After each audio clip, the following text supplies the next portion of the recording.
Mother Naomi, don't ask me to go." "I'm not leaving you," said Ruth in a stern voice. "Every place you go, I will go. Every place you live, I will live. Your people will be my people. Your God will be my God. And where you die, I will die," she continued. "I ask the Lord to punish me terribly if I do not keep this promise. Only death will separate us." Hi, kids! Have you been waiting for a new Bible story series? Are you ready to set off on a new adventure? Me too! Oh, I can't wait. Do you know the best thing about these Bible stories? They're real. All these stories are not just stories. They actually happened. Joseph, Esther, Daniel, Joshua. They were all real people just like you, your friends, and families. God left us their stories in the Bible so we may learn from their lives. Everything we will learn from this new series is real too. Let's keep that in mind before we hit the road on our way to our next adventure. Do you know who we will get to meet this time? All I can tell you right now is that it's going to be a very beautiful and special series. So let's not waste any time. Let's get started. Once upon a time, there was a beautiful young girl who had a lot to look forward to. She was excited and curious to find out what her future might hold. This girl's name was Ruth, and she lived in the land of Moab. She met an immigrant boy named Mahlon, who had come to Moab with his family from Israel. Ruth fell in love with him, and he eventually became her husband. Great love story, right? Now there were two of them, two beautiful and lively young people with many plans for the bright future they dreamed of together. Ruth and her husband Mahlon lived with Naomi and Elimelech, who were Mahlon's parents. Naomi and Elimelech were a Jewish family from Bethlehem. They had two sons, Mahlon and Kilian.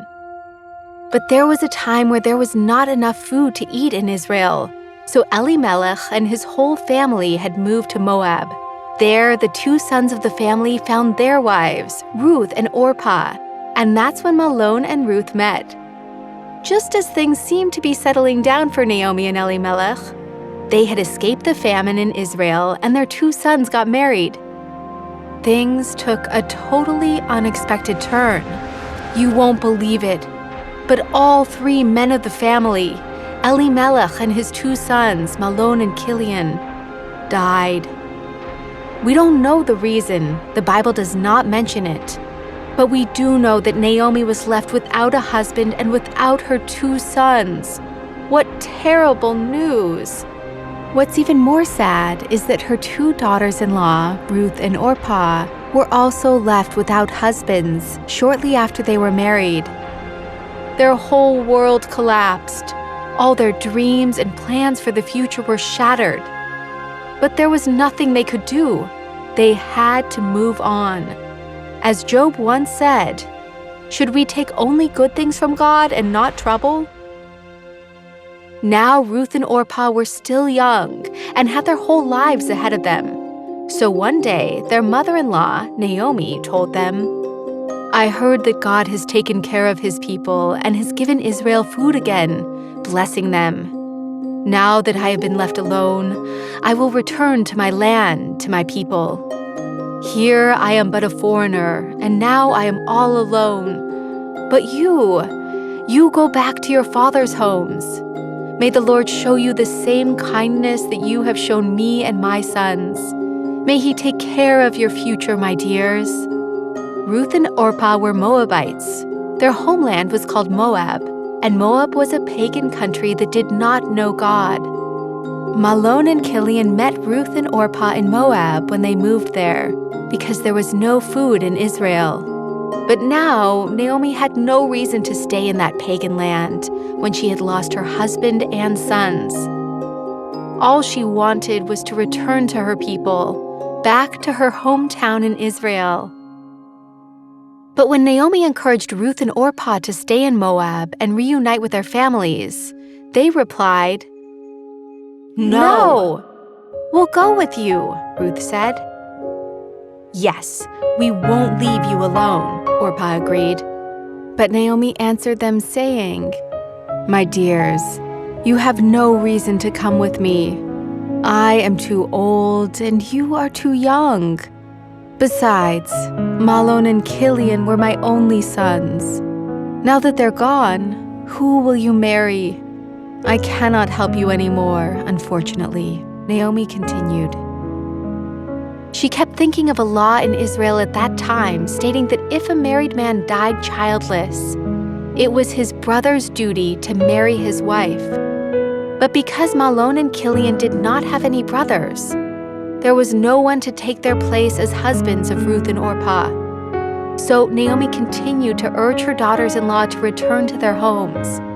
And after a long conversation and a lot of crying, Orpah eventually decided to say goodbye to Naomi and Ruth, then return to her family.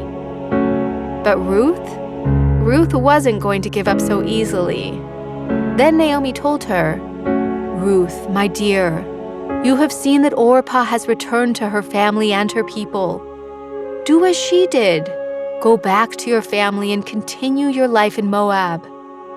Even though Naomi begged Ruth stubbornly replied, "Mother Naomi, don't ask me to go. I'm not leaving you," said Ruth in a stern voice. "Every place you go, I will go. Every place you live, I will live. Your people will be my people. Your God will be my God. And where you die, I will die," she continued.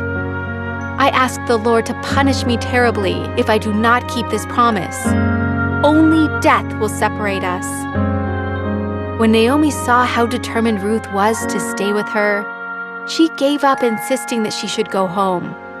So Naomi and Ruth set out together for Israel. Were you wondering why Ruth was set on staying with Naomi? Even though Naomi was her mother-in-law, Ruth had not known her for nearly as long as her own family, and it would have made more sense for her to want to return to her family in Moab, right? Well, Ruth saw something special in Naomi. When she married Mahlon, Ruth noticed something different about his family. They weren't like the other people in Moab.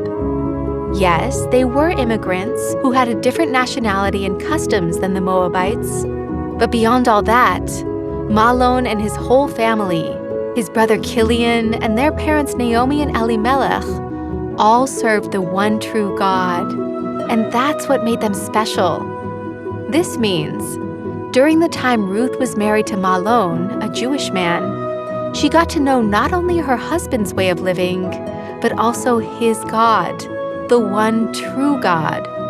And now, although she could have chosen the easy way, to go back to her family and rebuild her life in the land of Moab, with the customs and idols of her pagan people, Ruth chose the hard way, to go with Naomi to Israel. Why did Ruth choose the hard way? Because she understood that this was the right way. She came to know the true God, and even though she would become a foreigner in the land of Israel, she knew that this was what she was supposed to do, to follow God, even though it would not be easy. We all have choices to make. We can choose the easy path, or we can choose God. Maybe you're put in the position of defending a friend everyone else laughs at. Of course, it's not easy to stand up to defend your friend, but that's what the Lord would want you to do. Maybe you take a test in school. It would be easy to copy someone else's work, but cheating is stealing. You'd be taking something that doesn't belong to you, something you haven't worked for. You can choose to do the right thing and study for the test. Yes, it'll take more time to study. And yes, you may not necessarily get an A, but you will pass the test before God because you made the right choice. And that's what really matters. No matter what the situation is, choose to follow God every time, just as Ruth chose to when she decided to go to Israel with Naomi. Produced by David and Goliath Productions. If you like this episode, give us a like and a 5-star rating, and remember to tell your friends about us. You can rewatch this episode, along with the rest of this series, on YouTube on the DG Bible Stories channel. You can also find our series in audio format on most podcast apps. We invite you to check out the Ruth original song on our DG Bible Songs channel on YouTube, where we frequently post Christian songs and animations for children.